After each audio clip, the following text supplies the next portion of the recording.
everybody? It's your boy Heems, and guys, we are back with another reaction video. Today, guys, we get to check out the final Dead Space Remake preview. But before we go further, guys, if you like the video, please smash that like button. Don't forget to subscribe if you like our reactions and love our streams. Tell anybody want to catch me stream. I stream Monday through Friday at 6 p.m. Play starts between 6:15 and 6:30 p.m. Weekends are open schedule, so anything can happen. Facebook, Twitch, Trovo, and stream on all 5 platforms at the exact same time. Reaction videos are as early as 5 a.m. to p.m. with a minimum 2 videos at a time. 5 or 6, give or take, depending on how you're feeling and work schedule. Our current work schedule, guys, is between like 6 to 7 days, 8 days. Some people that just pop that on a week.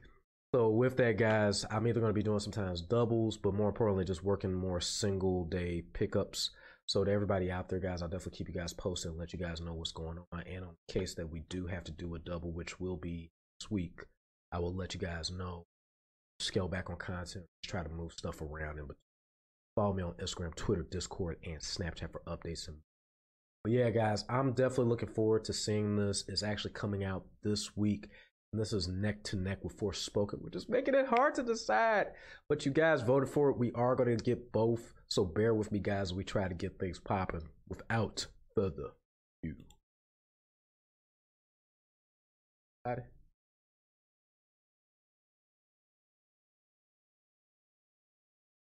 Let's go ahead and check this bad boy out.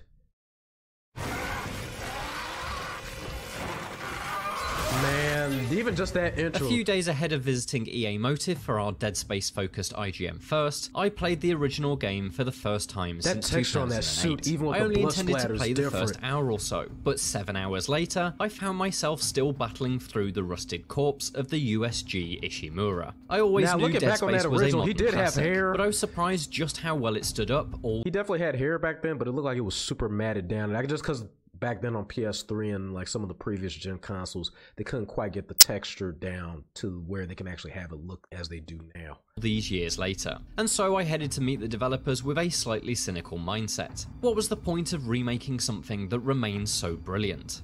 After playing the same 7 hours of the remake, I think I may have been convinced. You can make it even In many more ways, brilliant. Dead Space is a purist's remake. I'd estimate that around 85% of what I experienced was identical to the original game, just with vastly superior visuals. But it's the other 15% that has me quietly wondering, could this remake genuinely be better than its progenitor?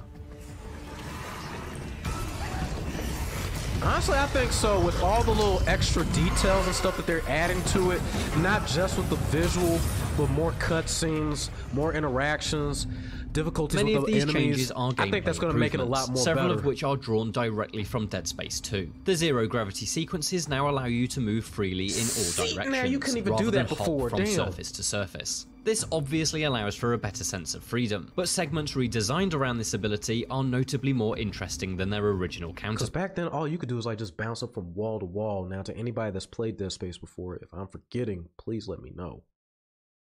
The centrifuge generator puzzle in Chapter 3 is now a genuine spectacle, while the ADS cannon repair job has been completely changed to be a dangerous spacewalk that amps up the tension. Syncing targeting system. So the 2011 sequel's influence can be found in if you your would've walked weapons out there, you too, probably which could've can got now be shot. fitted with a variety of special upgrades that alter their function. The plasma cutter, for instance, can be modded with an extended magazine and the ability to set foes alight for damage over time. The Ripper, meanwhile, can fire blades that ricochet around the room, allowing for trick shots. Such modifications are found hidden around the ship, and so they act as encouragement to explore every room and store cupboard. But thanks to a new security clearance system, you're initially locked out of many side locations you discover. As the story progresses, you're granted increasing levels of clearance, and so you can then backtrack through the now seamless spaceship to open doors that were once forbidden. This interconnected design and backtracking turns the Ishimura into something closer to the Talos 1 station from Prey, a huge structure that feels like a genuine place rather than a series of video game levels. It's an admirable direction, but I've yet to see exactly how well it's used across the full. That almost kind of reminds me of like what they try to do with Callisto Protocol. They're trying to bring that vibe back to where you basically are exploring, but then it's like there's no specified or no specific place, because you're constantly questioning as you're going through like where you're supposed to go, which kind of adds to the character's experiencing that character, because like you're basically being trapped in a prison, so you don't know where you're going, and they're basically trying to bring that with the Ishimura. And on top of that, doors that you couldn't, because I remember it was some doors you had to use like different like nodes and stuff like that to actually be able to pass through the door. Some doors you just couldn't get through, but for them to allow you to backtrack like that, that's actually a nice feat. Campaign. My hope is that Motive has smartly weaved backtracking into the main missions and the newly added side quests to allow for organic revisits of prior areas, rather than making backtracking a segregated chore. Oh, come on, really? They're doing the Callisto Protocol moment? Come on. I guess I gotta be a homage, whoa, to yeah that, but that's good. Regardless of if you're backtracking or making forward progress, Dead Space is full of horrifying necromorphs that threaten to rip you limb I remember from I was limb. talking to somebody in the comments about the limbs, like the texture that they add. That's a nice feat. Fat and muscle layers away from enemies Look with at that! each new wound. He's fully boned. But there's more to this grotesque idea than just visceral visuals. Much like how protagonist Isaac Clarke has a health bar built directly into his suit, the necromorphs' own bodies are now a visual representation of their health. This is never more obvious than when using the Force Gun, a weapon that has been completely overhauled for the remake. Ooh. What was once simply a pushback weapon now rips the flesh off enemies with a thunderous blast. And so now even certain weapons have a new tweak to them, because yeah, the Force Gun, I remember that was a push. I didn't like it. My favorite gun was the saw gun, of course the plasma cutter. Pulse rifle was good for like quick situations. The line gun, or the long line gun, it was okay. I only used it for like the secondary weapon, like for like to clear out. But like, what was your favorite weapons, guys, as you was playing through Dead Space, the series? Stripped down necromorphs can then be finished off with a more conventional weapon. Their exposed bones ready to be snapped with just a round or two. Is that the regenerative Talking of necromorph? weapons, each one of Isaac's lethally repurposed tools has been redesigned to encourage a new level of strategy. Dismemberment is still the main aim of every skirmish, but the flamethrower's new alternate fire creates a wall of searing flame that can cordon off areas and manage crowds, while the pulse rifle's new proximity mine works as both a trap and a makeshift grenade launcher. These are small changes, but I found the new secondary abilities to be much more useful than those in the original game, and they soon became a regular part of my combat routine. My favourite change I've seen so far though are the circuit breakers. These occasional puzzles require you to reroute power to different machines, typically to open up locked doors. Each breaker box has a limited number of fuses though, and so powering up a door is done at the expense of powering down something else. In an early example, this involved turning off an elevator I no longer needed, but in Chapter 3 I was confronted with a much more intriguing sacrifice. To power up a refuel station, I had to divert energy away from either the engineering deck's lights or life support systems. It was a choice. Should I stumble onwards in pitch darkness and risk being ambushed by unseen threats, or navigate well-lit corridors while my air supply rapidly ran dry? It's a smart way to combine challenge with player choice, and I hope this example is the first of many fiendish scenarios rather than a one-off occurrence. That's a nice feature right there. It's messed up, but that's nice. Yeah, I know what I'm gonna be using in the dark. Yep, just be cutting through. Graphics aside, the most notable change right from minute one is the alterations to the script and storytelling. Once silent protagonist Isaac can now speak. While I do think this is largely unnecessary, he thankfully hasn't been turned into an overly chatty Sony character. Rather than quipping at everything, Isaac's ability to respond anchors him into the horrifying situation in a realistic manner. Yoshimura's overrun with... they're fucking monsters. Gunnar Wright, the voice actor who brought Isaac to life in the sequels, reprises the role, and so once again there's the sense that elements of Dead Space 2 are being retrofitted into the original. Isaac's new scripting is pretty good, but the best changes have been made to Kendra Daniels. Once an incredibly thorny character, she's been transformed into a much more empathetic and friendly colleague for Isaac. And for anyone who knows the final direction of Dead Space's story, I think Daniel's revised personality will work much better with her character arc, provided, of course, the story's main plot beats remain intact. Talking of the story's pathway, the Church of Unitology, a religious sect and a major player in the Dead Space universe, is introduced much earlier in this remake and in a far more organic manner. These characters know the Church's reputation and casually discuss it, even before they are aware that it will change their lives forever. It's because that wasn't really discussed as much unless you dug deeper and found one of the journals, and to be honest with you, I wasn't that person that read any of the journals. Now the animated movie for Dead Space, which was supposed to be the prequel to the actual game, that did a better explanation of the Untiologists and everything else that came about, and them discovering the marker and everything leading up to the full-blown invasion on Ishimura. Approach I really appreciate, and I think the eventual plot reveals will be much more meaningful because of it. But if they found this on some alien planet, what does that mean? That Unitology's onto something?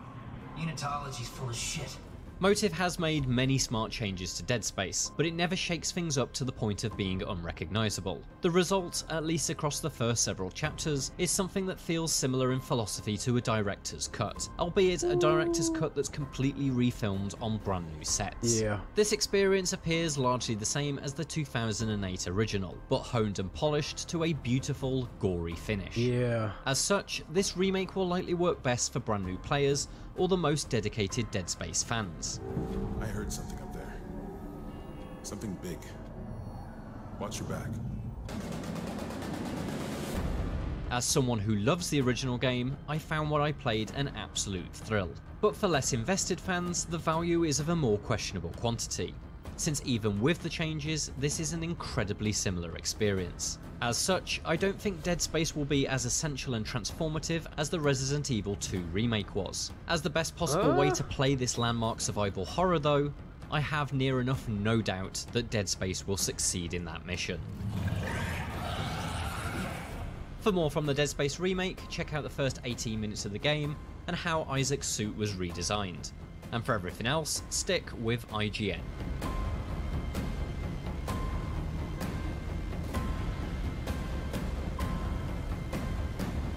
Hey. That is going to be hot. That's going to be hot. I mean, honestly, and I get what they're saying as far as like in comparison to the Resident Evil 2 remake, because it was like it was literally stripped down entirely, and it actually was, especially from all the way back from first generation 3 consoles later.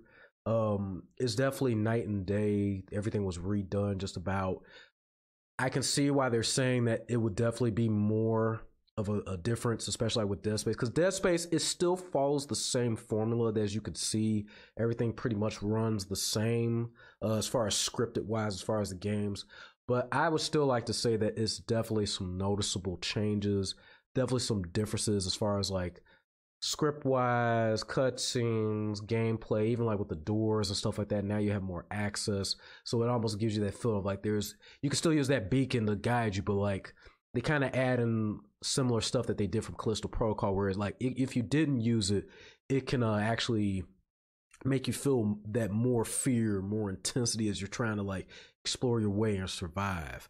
And then on top of that, to even have options, like even like with puzzles, to either, well, if I use this device to do this, I can either cut off my oxygen, turn off the power so I can't see nothing, or I can have lights but I won't have this, and to have to kind of make that decision for yourself and prioritize what's more of a priority to you as far as being able to progress or get to the next area.